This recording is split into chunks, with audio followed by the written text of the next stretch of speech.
Hello, Bharat माता की આજના આ કાર્યક્રમમાં ઉપસ્થિત આપણા જિલ્લાના પૂર્વ આરોગ્ય અધિકારી અરુણભાઈ આચાર્ય સાહેબ કે જેમના થકી તમને આ ઓર્ડર મળ્યો છે મને એવું લાગે તો આપણા પત્ની છે આપણે કાંઈ ચિંતા કરી એવા જ આપણા સાહેબ અરુણભાઈ આચાર્ય સાહેબ એવા જ આપણા વાવના ડીએચઓ શ્રી ભરતભાઈ મણવર સાહેબ અમારા ભારતીય જનતા પાર્ટીના મહામંત્રી અને વાવના સરપંચ આદરણીય સોઢા સાહેબ ભરતભાઈ સર્વ સુપરવાઇઝરો અને ગામે ગામથી દરેક આરોગ્ય ધામમાંથી પધારેલી મારી માતાઓ બહેનો આશાવાદો બેનો તમારો પ્રશ્ન તો હતો જ મારા ગામના દરગાહબેન પારેજી મને મારી ઘડીએ આ વાત કરતા અને હું એમને આશ્વાસન આપતો અને અમદાવાદ થરાદમાં દવાખાનાનું ઉદ્ઘાટન હતું એને દાડે મેં આપણા આરોગ્ય મંત્રી શ્રી પણ પધાર્યા હતા અને આપણા વિધાનસભાના સન્માનીય અધ્યક્ષ શંકરભાઈ ચૌધરી સાહેબ સમતા મેં એમને વાત કરી હતી આ મારી બહેનોને કીધું સાહેબ બહેનોને થોડીક પીડા થઈ અને થોડો પગારનો વધારો થાય તો કે સરકાર તો વિચારી રહી છે પણ બહેનોએ થોડોક આગળ જ કરી કોઈએ એમને હાથો બનવાનું નક્કી કર્યું અને બહેનોએ એમને ટેકો આપી દીધો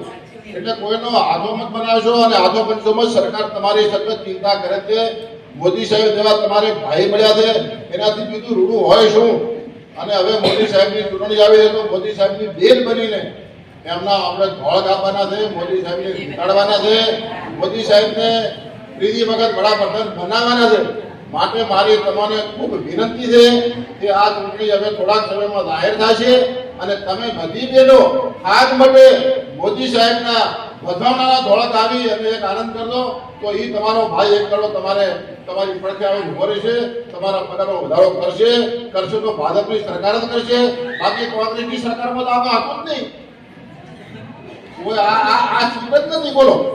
અત્યારે કોઈ આવી ચૂંટણી બધા કહેતા હશે કોઈ બેન કહેતા હશે કોઈ ભાઈ કહેતા હશે પણ તદી તો કોઈ હતું જ નહીં આ સીટ જગ્યા જ નથી ને આ જગ્યા આપણા શંકરભાઈ ચૌધરીએ મંજૂર કરાવી હતી આ એના સાક્ષી આપણા ડોક્ટર સાહેબ છે તો માટે મારી વિનંતી આટલી વાત કરું છું કે ચૂંટણી આવી રહી છે તો બધી બહેનો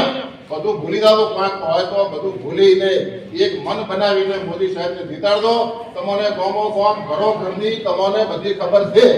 તમને મારે અભિનંદન આપવા છે કોરોના કાળમાં પણ તમે ખૂબ સારી મદદ કરી છે ઘર ઘર સુધી દવા ટીકડી પહોંચાડી છે નાના બાળકોને રસી આલી છે એ કોઈ અમારા આસાનો નથી એ તમે પુણ્યનો ભાગીદાર બન્યો છો તો આટલી મારી વાત કરીને મારી વાત પૂરી કરું છું ભારત માતા કી જય।